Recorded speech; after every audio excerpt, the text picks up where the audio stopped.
নমস্কার বন্ধুরা, গোপালে হেসেলে আপনাদের সবাইকে স্বাগত। এখন আর ফুলকপি বাঁধাকপি একদমই খেতে ভালো লাগছে না, তবে এই সাধারণ বাঁধাকপি রান্নায় যদি একটু টুইস্ট আনেন তাহলে কিন্তু এটা খেতে অসাধারণ লাগবে, আর ভাত রুটি সব কিছুর সাথেই খেতে ভালো লাগবে। তাই চলুন না সময় নষ্ট না করে রান্নাটা করে ফেলি। আজকে এই স্পেশাল মশলায় স্পেশাল বাঁধাকপিটা আমি তৈরি করব প্রেশার কুকারে। এই রান্না করার জন্য সর্ষের তেল প্রেশার কুকারের মধ্যে দিয়ে গরম করে নিয়েছি। এটা কিন্তু সর্ষের তেলেই রান্নাটা ভালো হবে। এর মধ্যে প্রথমেই দিয়ে দিচ্ছি অল্প পাঁচফোড়ন। আমি এখানে পাঁচফোড়ন দিলাম, তবে আপনারা চাইলে সাদা জিরেও দিতে পারেন। দিয়ে দিচ্ছি একটা শুকনো লঙ্কা, একটু হিংও দিয়ে দিচ্ছি। এবার ফোড়নটাকে কয়েক সেকেন্ড আগে ভাজা ভাজা করে নিচ্ছি।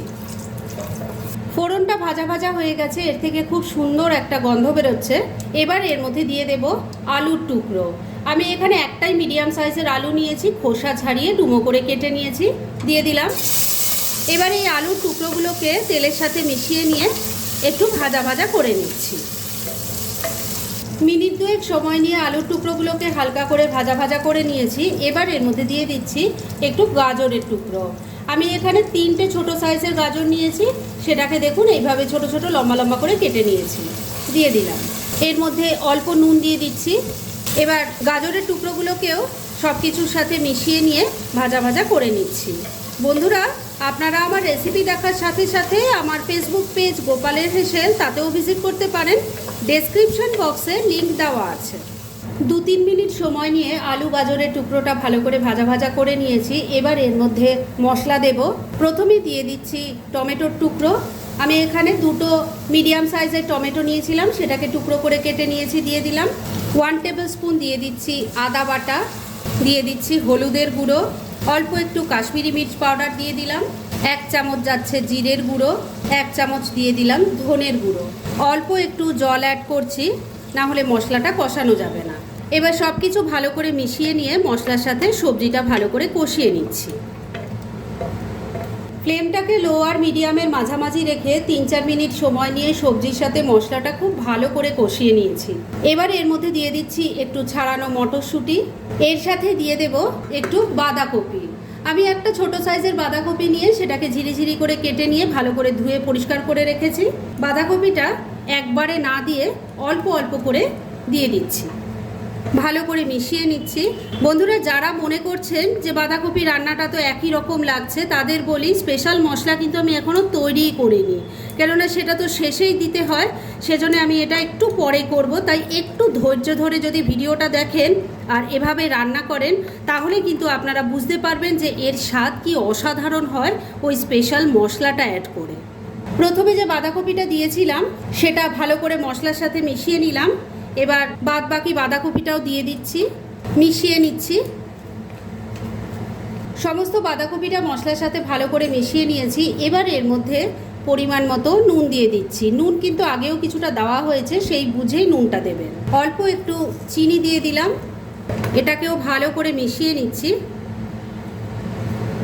সব কিছু খুব ভালো করে মেশানো হয়ে গেছে। এবার সবজিটা যাতে একটু সফট হয়ে আসে, সেজন্য ফ্লেমটাকে ওই লো আর মিডিয়ামের মাঝামাঝি রেখেই ঢাকা দিয়ে 3-4 মিনিট রান্না করে নিচ্ছি। আমি লিডটা জাস্ট এমনিই কিন্তু দেখুন লাগাইনি, জাস্ট এমনি ঢাকা দিয়ে রেখে দিলাম। মিনিট 3 রান্নাটা করে নিয়েছি। এবার ঢাকাটা তুলছি, একটু নাড়াচাড়া করে নিচ্ছি। সবজি থেকে কিন্তু এখন অনেকটা জল বেরিয়েছে আর সবজিটা কিছুটা সফটও হয়ে এসছে। এবার এর মধ্যে অল্প সামান্য জল দিয়ে দিচ্ছি, মানে সবজিটা ভালো মতো যাতে সেদ্ধ হয়ে যায় সেই জন্য। নাড়াচাড়া করে নিচ্ছি। বাঁধাকপি যখন আর খেতে একদমই ভালো লাগছে না, তখন এইভাবে রান্নাটা করে দেখুন, মুখের স্বাদ ফিরবে, খেতে কিন্তু অসাধারণ লাগবে। সে ভাত দিয়ে খান আর রুটি পরোটা দিয়েই, একবার ট্রাই করে দেখুন। জলের সাথে সবজিটা ভালো করে মিশিয়ে নিয়েছি। এবার 3টে চেরা কাঁচা লঙ্কা দিয়ে দিলাম আর লিডটাকে এবার লাগিয়ে দিচ্ছি। ফ্লেমটাকে লো আর মিডিয়ামের মাঝামাঝিই রাখছি। এই ফ্লেমেই 3 থেকে 4টে হুইসেল পড়লেই কিন্তু সবজিটা খুব ভালো মতো সুসেদ্ধ হয়ে যাবে। তাহলে এটা প্রেশার কুকারে হতে থাক, আর অন্যদিকে চলুন স্পেশাল মশলাটা তৈরি করে ফেলি। 3টে হুইসেল পড়ে যাওয়ার পর আমি প্রেশার কুকারের গ্যাসটা বন্ধ করে প্রেশার কুকারটা এক সাইডে সরিয়ে রেখেছি। আর এবার আমি স্পেশাল মশলাটা তৈরি করব, সেজন্য প্যান একটা ওভেনের ওপর বসিয়ে গরম করে নিয়েছি। এর মধ্যে দিয়ে দিচ্ছি একটা তেজপাতা 2 টুকরো করে দিলাম, একটা শুকনো লঙ্কা দিয়ে দিলাম, দিয়ে দিচ্ছি ছোট চামচের 1 চামচ গোটা ধনে, ছোট চামচের 1 চামচ গোটা জিরে দিয়ে দিলাম, ছোট চামচের 1 চামচ মৌরি দিলাম, 6-7টা গোটা গোলমরিচ দিয়ে দিলাম। এর সাথে দিয়ে দিচ্ছি গোটা গরম মশলা, তার মধ্যে আছে 2টো এলাচ, 3-4টে লবঙ্গ আর ছোট ছোট 2টো দারচিনি। এবার ফ্লেমটাকে একদম কমে রেখে মশলাটা ড্রাই রোস্ট করে নিচ্ছি। বন্ধুরা, অনলাইন শপিং আমরা এখন সারা বছর সবাই করি, তাই ঘরে বসেই যদি নামি দামি ব্র্যান্ডেড কোম্পানির চয়েসেবল জিনিস অবিশ্বাস্য কম দামে পেতে চান, তাহলে ডেসক্রিপশন বক্সে টেলিগ্রাম লিঙ্ক বলে একটা লিঙ্ক দেওয়া আছে, সেখান থেকে আপনারা ভিজিট করতে পারেন আর মনের মতো যাবতীয় জিনিসপত্র কিনে নিতে পারেন, সেটাও কিন্তু প্রচুর ডিসকাউন্টের সাথে। ফ্লেমটাকে একদম কমে রেখে 3-4 মিনিট সময় নিয়ে মশলাটা ড্রাই রোস্ট করে নিয়েছি। এটা থেকে এখন খুব সুন্দর গন্ধ বেরোচ্ছে। এবার গ্যাসটা বন্ধ করে দিলাম আর এই মশলাটা নামিয়ে রাখছি, ঠান্ডা হলে গুঁড়ো করে নেব। ড্রাই রোস্ট করা মশলাটা গুঁড়ো করে রেখে দিয়েছি আর এদিকে প্রেশার কুকারে 4টে হুইসেল দিয়ে আমি গ্যাসটা বন্ধ করে দিয়েছিলাম। তবে এখন আমি লিডটা খুলে আবারও গ্যাসটা জ্বালিয়ে দিয়েছি, কেননা এর মধ্যে আমি যে ড্রাই রোস্ট করে নিয়েছি সেই মশলাটা হামানদিস্তায় গুঁড়ো করে নিয়েছি সেটা দেব, আর এর সাথে দিয়ে দেব অল্প একটু ঘি। এই মশলাটা আপনারা বেশি করে তৈরি করে এয়ারটাইট কন্টেনারে রেখে দিতে পারেন। নিরামিষ রান্নাগুলোতে এই মশলাটা একটু শেষে অ্যাড করে দিলে সেই সাধারণ রান্নার স্বাদও কিন্তু অসাধারণ হয়ে যাবে।